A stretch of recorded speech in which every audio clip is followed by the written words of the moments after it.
एकाधिक दाबी को नहीं इसी संघर शताधिक महिला मानक आंदोलन एभली एक अभावनीय दृश्य देखा मिली तिर्तोल ब्लॉक सम्मुख में मिशन शक्ति अधीन ओडिशा जीविका मिशन ग्राम पंचायत स्तरीय महासंघ जीपीएलएफ रे इसी सदस्यों पुनर्गठन प्रक्रिया को प्रत्याहार करने सह एकाधिक दाबी को नहीं तिर्तोल ब्लॉक सम्मुख में आंदोलन करते संघर शह शह महिला ब्लॉक छक ठारू पदयात्रा कर ब्लॉक पर्यंत आसी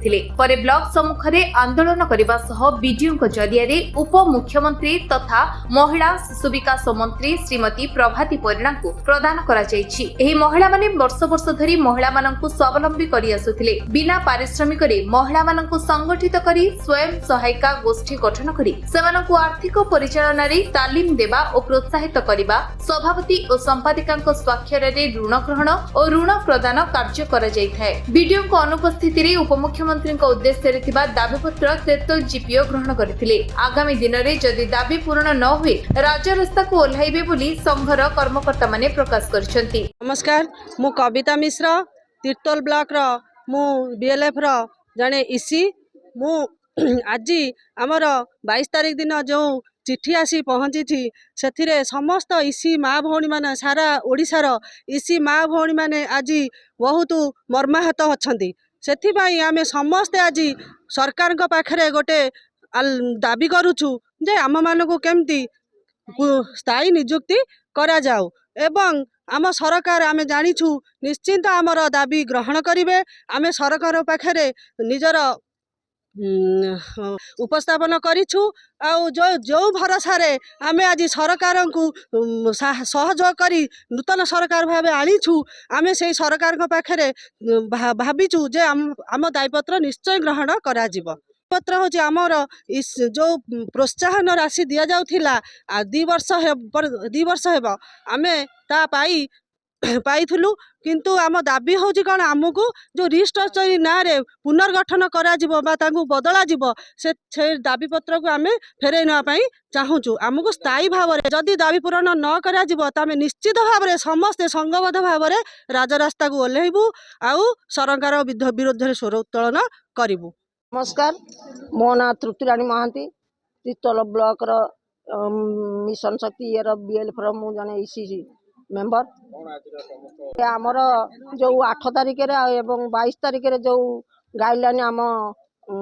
कलेक्टर मान को पठागला जे रिस्ट्रक्चरिंग पे इसी संघ नुआ गठन पे जो दाबी पत्र दिगला से आमे समस्ते मर्माहत एवं दुखित कारण आमे जो समय रे आम दीर्घ वर्ष धरिक आम स्वयं सहायक गोष्ठी स्त्री लोक मान गोटे आणिक गोटी गोटी बुझे से आम तैयारी करूँ बिना दरमारे आज की 24 वर्ष बा दीर्घ 20-22-23 वर्ष खंडे हो गला बिना पारिश्रमिक आम कार्य कर चलू तापर एबे जो रिस्ट्रक्चरिंग ना रे जो दाबी पत्र आसी से आम लड़ाई करूँ कारण आम जो सरकार आमको आगु को नवाई स्कूटी योजना देले माँ मैंने केमिति ब्लॉक आसबे केमिति सब जगह को जीवे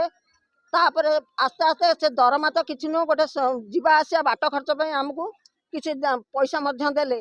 एथि दबा परे सरकार आमर कहते नुआ सरकार आमर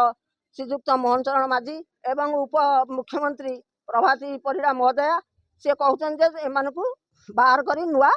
करा जाऊ से आमे भारी दुखित आमे दाबी नार्य दाबी आमे केबे आकु छाड़बू ना आमको जाऊ हेले बाट राहा आमको देखातु।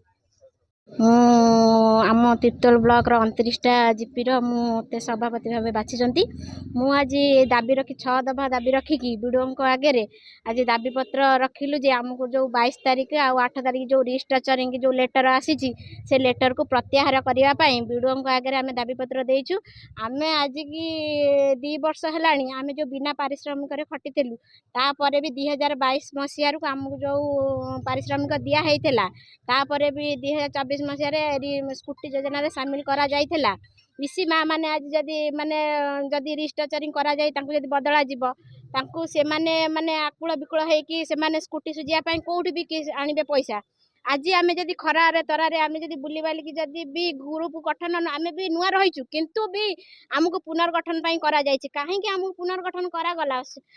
उपमुख्यमंत्री कि प्रभात परिड़ा आ मोहन चरण माझी मोर एतिकी सरकार प्रति निवेदन रहउछि जे आम प्रत्याहार चिट्ठी को प्रत्याहार करा जाऊ आमको स्थायी नियुक्ति दिया जाऊ आम इसीमा मान को सम्मानित दिया जाऊ जदि भी आमको चिट्ठी प्रत्याहार न करा जाए ताहले आम राजरास्ता आंदोलन करिया को बाध्य हबु। तिर्तोल प्रसंजित दास का रिपोर्ट विश्व विजय न्यूज ओडिशा।